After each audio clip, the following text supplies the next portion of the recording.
Glória a Deus, a paz do nosso Senhor e Salvador Jesus Cristo. Meus irmãos, estamos aqui para mais uma lição da nossa escola bíblica dominical. Agradeço a todos aí que têm participado, que têm comentado. Que Deus abençoe a vida de todos. Vamos para a lição 4, aula ministrada no dia 28 agora de abril, nosso próximo domingo.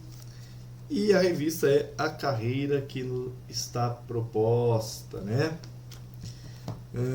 A lição chama Como se conduzir na caminhada. O texto áureo diz: andai com sabedoria para com os que estão de fora, remindo o tempo. Colossenses capítulo 4, versículo 5. Verdade prática?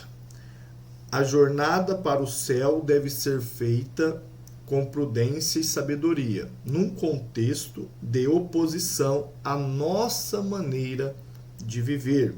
Leitura bíblica em classe, eu vou fazer, que são 3 versículos, lá, Efésios capítulo 5, do versículo 15 ao 17. Portanto, vede prudentemente como andais, não como nécios, mas como sábios, remindo o tempo, porquanto os dias são maus. Pelo que não sejais insensatos, mas entendei qual seja a vontade de Deus. Eu estava lembrando lá do versículo de Romanos, A boa, agradável e a perfeita vontade de Deus. Então, irmãos, nessa lição, aqui a introdução, a palavra-chave é conduta, Nessa lição vai falar sobre a conduta que nós devemos ter para nos conduzir nessa nossa caminhada, A nossa vida cristã, como ela deve ser. Vai falar também sobre que nós não devemos ser nécios, mas sábios, ser prudente, E também vai falar sobre que remida o tempo, porque vai vir dias que são dias maus, dias de luta, como diz em Efésios, mas que devemos estar na nossa caminhada com Cristo, e ali nós vamos vencer tudo isso, Bom, a introdução começa aqui, Na jornada da vida cristã, o Pai Celestial estabelece o padrão de conduta para a vida eterna. Então, eu vou pulando conforme eu faço, para não fazer a leitura total da revista. Por isso, como evidência do seu amor e cuidado, preparando tudo para que trilhemos bem o caminho da verdade. O Pai nos corrige em nossa jornada cristã. Por isso, nessa lição estudaremos a respeito de como devemos nos conduzir pelo caminho que nos leva ao céu. Tópico 1. O padrão de conduta na caminhada da vida cristã. Então, um padrão. O que é um padrão? Olha, nós temos um padrão aqui na igreja. Qual que é esse padrão? Que nós iniciamos o culto com os hinos da harpa, depois nós fazemos a oração para as pessoas que pedem os pedidos de oração, as pessoas que estão na igreja, estão em casa e hospitais, Faz uma leitura da Bíblia, depois nós vamos dar as oportunidades para as irmãs, o círculo de oração, os adolescentes, os jovens, as crianças. Então, existe o grupo de louvor, então existe um padrão para que se venha se estabelecer o nosso culto. Depois vem o pregador, traz a palavra, fazemos uma oração, e terminamos o nosso culto. Então, uma liturgia que existe um padrão. Então, existe um padrão de conduta para que nós venhamos herdar o reino de Deus. Nós temos que tomar cuidado. Até o apóstolo Paulo fala muito isso, que quando nós éramos das trevas, nós agimos como as trevas. Porém, quando nós conhecemos a Cristo, nós temos liberdade sim em Cristo, mas não dá lugar às libertinagens dessa vida, que é o que infelizmente está acontecendo muito no mundo.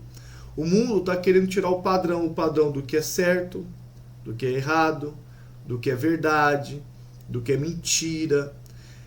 O famoso anarquismo, Deixando as coisas acontecer de qualquer forma, tudo é relativizado, a pessoa faz o que quer, vive do jeito que quer. Porém, dentro desse conceito deles não existe o certo ou o errado. O que existe é o que a pessoa quer fazer. E nós temos que tomar cuidado com as nossas condutas. Nós temos que alertar muito os nossos filhos, a nossa família, que existe sim o que é certo e o que é errado. Existe uma conduta que o cristão tem que ter. Vamos fazer a leitura aqui? Jesus como nosso padrão de conduta. Antes de analisarmos o texto bíblico de Efésios 5, cabe nos refletir a respeito de um padrão geral de conduta para fazer a vontade de Deus na nossa caminhada. Há um padrão que o Senhor Jesus espera de seus discípulos para fazer a vontade. Para fazer a vontade de Deus nesta vida. A palavra padrão expressa uma norma determinada por consenso ou por uma autoridade oficial que se torna base de comparação consagrada com o modelo a ser seguido. Então, como deve ser seguido? Igual nas igrejas, segue-se o padrão, desde lá da nossa liderança, segue em todas as igrejas, de como é a liturgia do culto. O Senhor Jesus ensinou o seguinte: porque eu vos dei exemplo, para que como eu vos fiz, façais vós também. Ora, esse texto expressa que ele é o nosso modelo de conduta, padrão de vida. Sim, é um padrão de conduta, tal. Lá no final, Deus nesse mundo deve olhar para Jesus, o autor e o consumador da nossa fé. Então, o nosso padrão, a nossa autoridade, que nós devemos espelhar-se em nossa conduta, é Cristo, é Jesus. Como ele andou, como ele lidou com as situações, como ele lidou com as pessoas, e assim sucessivamente na vida dele.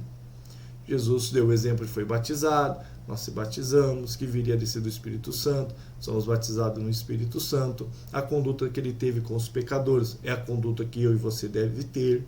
Então, é um padrão de conduta da vida cristã, na nossa caminhada aqui na Terra. Porque o nosso alvo, como nós aprendemos, é o céu.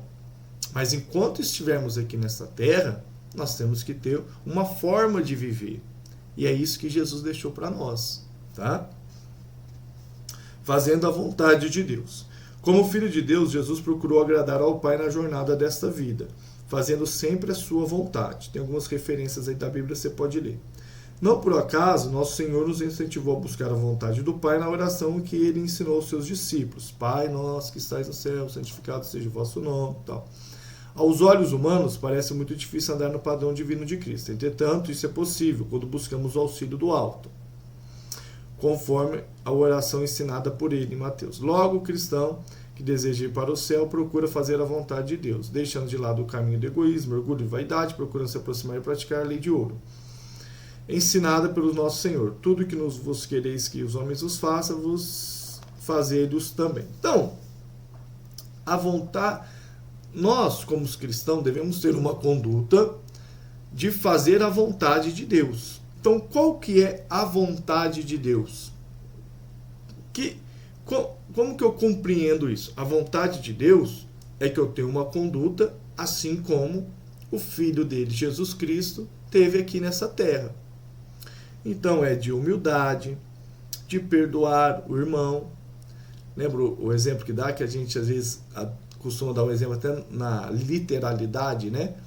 Se alguém te dá um tapa na outra face, oferece uma. Se alguém pedir para dar uma milha, ande duas. Então, é uma forma de viver que agrada a Deus. Não é para agradar aos homens. Não é porque eu quero ser melhor do que um do que o outro. Porque para fazer a vontade de Deus, nós temos que deixar a nossa de lado.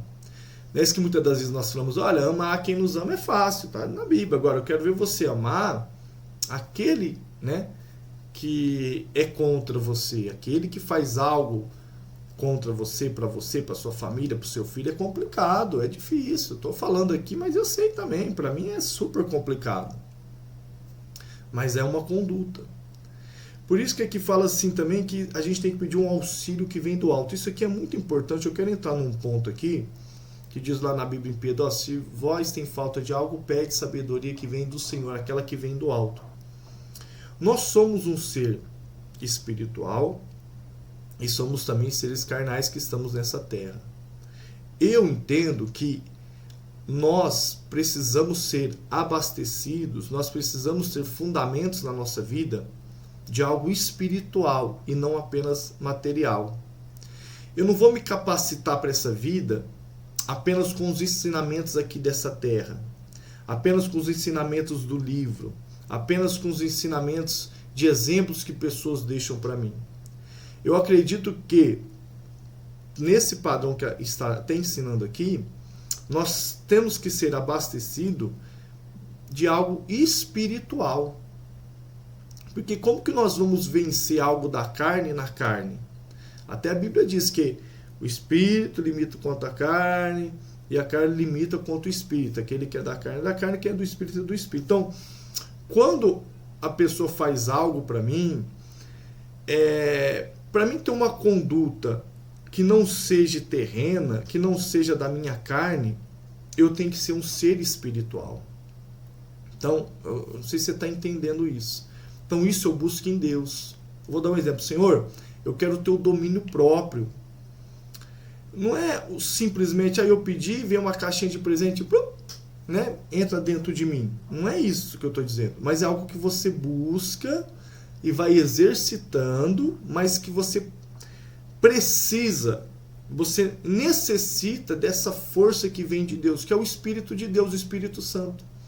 Quando ele está em nós, nós temos o domínio próprio.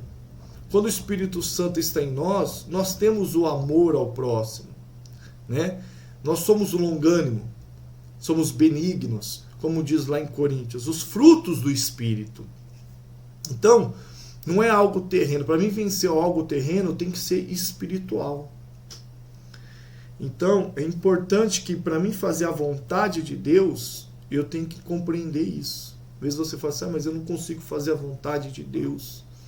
Eu não consigo praticar o perdão, a misericórdia, ser benigno, ser longânimo. Mas você tem que ser. Você tem que buscar isso de Deus, porque isso não vai vir apenas do cerne do seu eu, ou do conhecimento dessa terra. Vai vir do alto, vai vir realmente dos céus para a sua vida. Tá? Subtópico 3 aqui. Uma vida cristã bem-sucedida. A respeito da vida cristã, o apóstolo Paulo diz que estamos numa competição espiritual, por isso devemos procurar o caminho certo para nos acharmos qualificados. Dessa forma, o cristão possui um padrão que levará a uma vida espiritual bem-sucedida. Sabemos que pessoas bem-sucedidas procuram espelhar-se em outras pessoas ilustres, equilibradas e resilientes. Ora, em Cristo Jesus temos esse padrão e modelo. Ele foi resiliente, equilibrado, ilustre até a morte. De modo que o apóstolo Paulo escreveu sobre o nosso Senhor, exortando que os imitássemos, de sorte que haja em vós o mesmo sentimento que houve também em Cristo Jesus. Então, para ter essa vida cristã bem-sucedida, para sermos equilibrados na nossa vida, nós devemos seguir os preceitos de Deus, da palavra de Deus. Né? Nós devemos caminhar, que fala sobre competição espiritual, né? Então, nós devemos se preparar para que isso venha acontecer.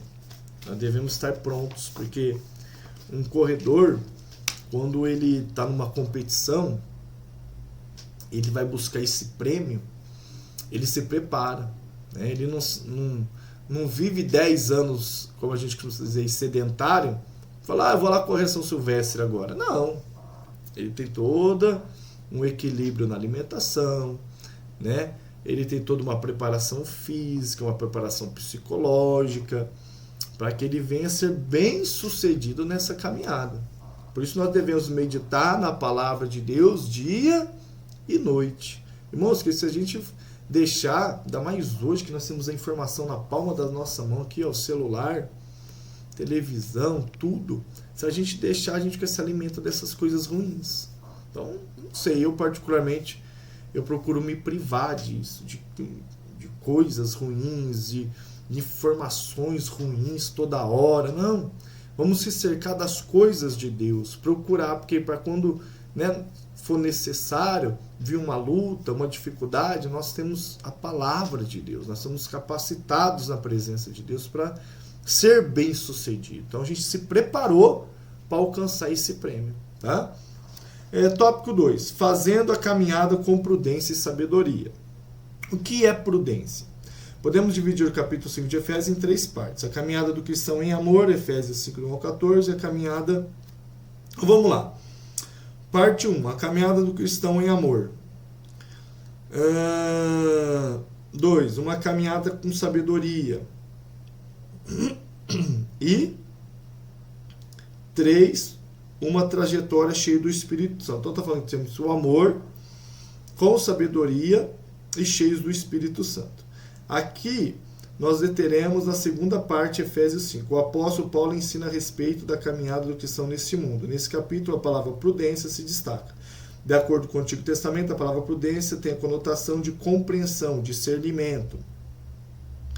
Em Provérbios 9:10, quando se diz que o justo crescerá em prudência, o termo traz a ideia de ensino, instrução e capacidade para ensinar. No Novo Testamento, a palavra remete a algo que Deus derramou sobre nós, ou seja, toda a prudência, entendimento, conhecimento e o amor à vontade de Deus. Então podemos conceituar a prudência como virtude que nos permite agir com cuidado, moderação diante de situações desafiadoras. É uma razão prática que nos permite discernir entre as escolhas mais adequadas para fazer o bem. Então, o que é a pessoa ser prudente, está falando aqui? É eu ter o discernimento da situação. É eu agir de uma forma não desesperada. Não é eu agir de qualquer maneira. Eu agir de uma forma sabendo das consequências. Né? Nós sabemos que tem muitas pessoas que é muito inconsequente, faz as coisas de qualquer maneira.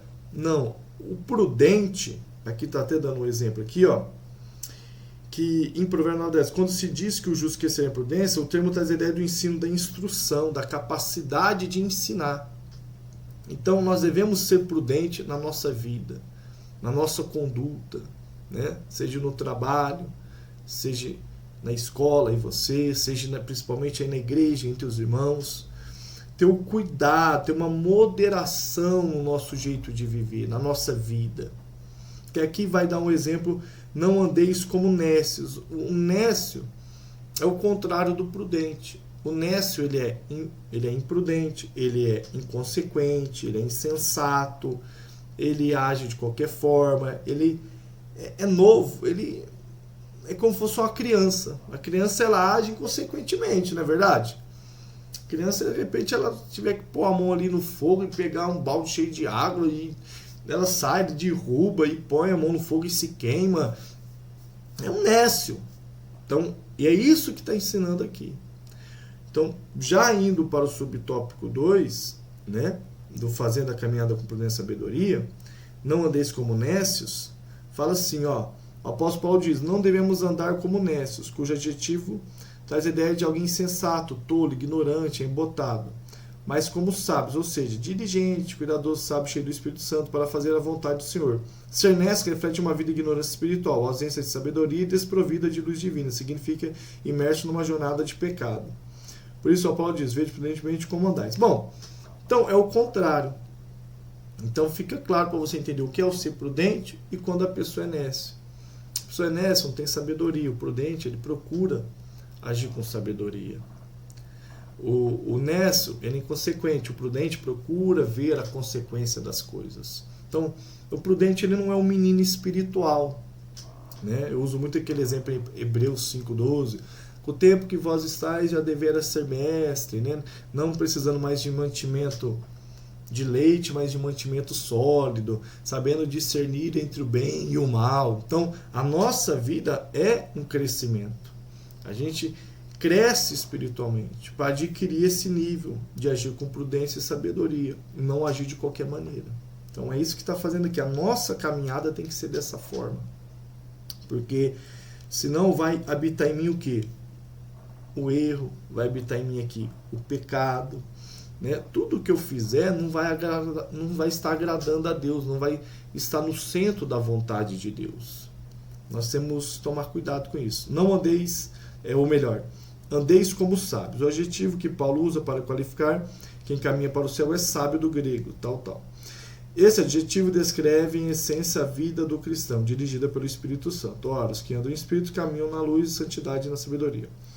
Por meio da luz divina, que habita o crente. Seu andar é com discernimento, sabedoria realmente faz distinguir. Há um compromisso de jamais voltar à conduta antiga. Contudo, é relevante compreender que a sabedoria não é humana, não surge de cursos acadêmicos, ela é espiritual, vem de cima. Ó. Falando aqui sobre o que eu falei antes, Glória a Deus por isso, é importante. Por isso, dessa sabedoria andamos santidade e nos tornamos semelhantes a Jesus. Então, essa vem do alto, não vem de nós mesmos, entendeu? E para nós abandonarmos essas condutas de imprudente, de nécio, né, de uma pessoa insensata, de um tolo, eu necessito de algo que vem do céu. Não vai vir apenas de mim, não vai vir do meu ser, não vai vir de conhecimento humano, vai vir do alto. Com o quê? Com a sua conversão, com a sua transformação, com o seu alimentar da palavra de Deus, com a sua conduta, né, de cristão. Isso vai vir do alto, não adianta. É como, lembra aquela passagem lá? Não se deita vinho novo em odre velho, não se põe remendo velho em vestido novo, ou inverter essa situação? Não. Então, é uma conversão, é uma mudança, onde vai se deleitar o quê? Algo que vem do alto, que vem do Espírito, que vem de Deus. Tá? Então, vamos aqui no terceiro tópico. Essa sabedoria, ela vai vir do alto. Para quê? Para te capacitar nessa terra. Vencendo os dias maus, remindo o tempo. O versículo 16 de Efésios 5 apresenta o verbo remir como tradução grego. Ele possui dois sentidos: redimir, resgatar do poder de outro pelo pagamento de um preço, ou comprar para uso próprio. Então, podemos dizer que remir é uma expressão usada para se referir à sabedoria dos compradores que esperavam o momento certo para comprar de acordo com o preço oferecido no mercado. Com a expressão remir do tempo, o apóstolo Paulo se refere ao cristão que conduz de maneira proveitosa e sábia no contexto desse mundo. Então, remir do tempo, saber o momento, saber a hora exata da minha conduta, que eu tenho que agir, o que eu tenho que fazer. Aqui dá um exemplo que esse remir, de que as pessoas esperavam o momento certo, né, para comprar, para fazer um acordo. Então o prudente faz isso. O prudente sai agindo de qualquer maneira? A pessoa que tem sabedoria sai agindo de qualquer forma? Não. Ela redime o tempo. Ela espera o momento certo, o momento exato. Remir o quê? Para ela agir, para ela falar, né? É a vontade de Deus. Quando nós estamos na vontade de Deus, nessa caminhada cristã com Deus, a gente procura agir dessa forma, ter prudência. Remir o tempo é a volta do Senhor. Quando se falava a respeito de remir o tempo entre os cristãos primitivos, esses tinham em mente a iminência da segunda vida do Senhor. Então, remir o tempo, você vai se remir, logo o Senhor vai chegar, é isso que está falando. Ou seja, esperando acontecimento para acontecer a qualquer momento. Por isso, os cristãos, algo iminente, né? A qualquer momento, vamos remir o tempo aqui, vamos andar prudente, ser sábio, vamos ficar, né, numa conduta cristã na nossa caminhada, porque a qualquer momento o nosso Cristo vai voltar. Então nós estamos remindo o tempo. Por isso os cristãos eram incentivados a procurar sabiamente aproveitar todas as oportunidades, em especial no sentido de se preparar espiritualmente para aquele dia. Assim, a perspectiva da iminente volta do Senhor faz com que não percamos tempo com as coisas banais. Antes, nos exorta a viver de maneira sábia, santa, piedosa, pois o Senhor Jesus volta a qualquer momento. Então, 1 Tessalonicenses 4,15, que a sua vinda é a qualquer momento. Então, assim, remindo o tempo para a volta do Senhor. Então, você tem que andar dessa forma. Ter essa conduta, né, que é a palavra-chave. Ter sabedoria, ser prudente, andar na nossa caminhada. Sabemos que vai vir os dias maus, que vai vir o dia que o Senhor vai voltar. Então nós estamos sempre o quê? Preparados. Lembra lá da parábola das virgens, das prudentes, né? Que foi 5 prudentes, 5 não. Estava preparada, levou o azeite. É a mesma coisa. Então é a prudência. Tem que haver isso em mim e em você, porque remir o tempo de que a qualquer momento o Senhor Jesus pode voltar. E eu e você, nós temos que estar preparados. A nossa conduta tem que ser de um cristão. Tem pessoas que não têm dentro dela o sentimento de perdoar, de se compadecer, de ter uma empatia pela outra pessoa.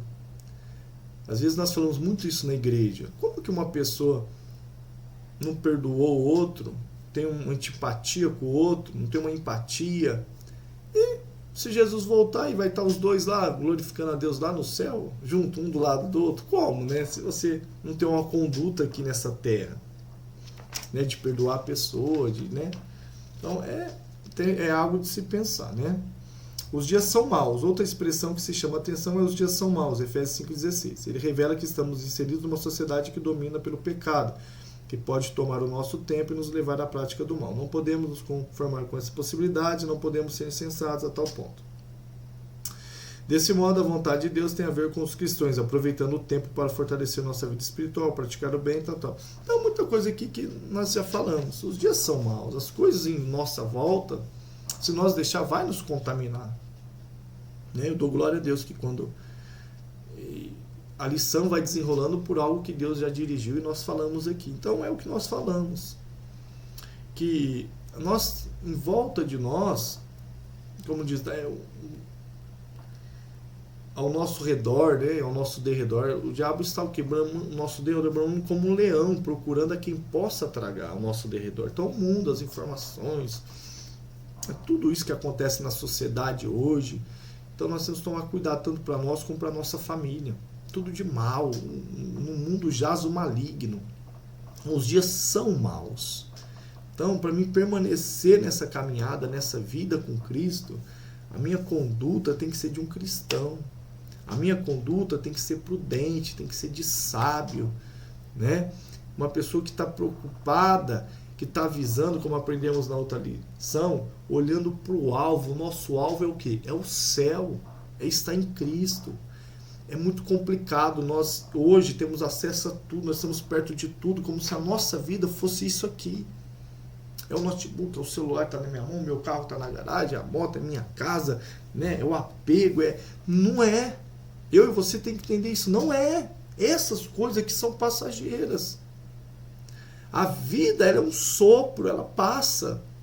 Então nós temos que ter na nossa mente que nós estamos caminhando para algo eterno, que nós estamos indo procurando algo que vem do alto, que vem do céu. Então a nossa conduta é de sabedoria que vem do céu, do alto aqui nessa terra. Por mais que as coisas estão acontecendo, elas parece que querem nos afogar, né? Tanta informação, tanta coisa, tanta... Vamos firmar o nosso pensamento em Deus. Vamos ficar com o nosso pensamento, a nossa conduta, que é a palavra-chave, em Cristo. Conclusão. Em nossa caminhada para as mansões celestiais, precisamos seguir o padrão divino. Isto é, as normas determinadas pelo Pai, que são inseridas na palavra dele. É preciso viver sábio, prudente, aproveitando bem as oportunidades de fazer o bem, não deixando-nos dominar pelos dias maus. Na certeza que a vinda do Senhor se aproxima e isso nos incentiva de maneira santa. Então é a conclusão. Não adianta você se deixar levar pelas coisas do mundo.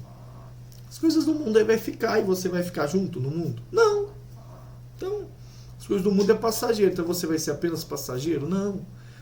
Deus criou-nos, nós, para nós louvarmos aí, para nós remir o nosso tempo numa conduta de prudência, de oração, de gratidão, viver as bênçãos de Deus, viver a eternidade com Cristo. Jesus te criou para você viver a eternidade, para você viver na presença dele, para você fazer a vontade dele. Essa é a vontade de Deus na minha e na sua vida.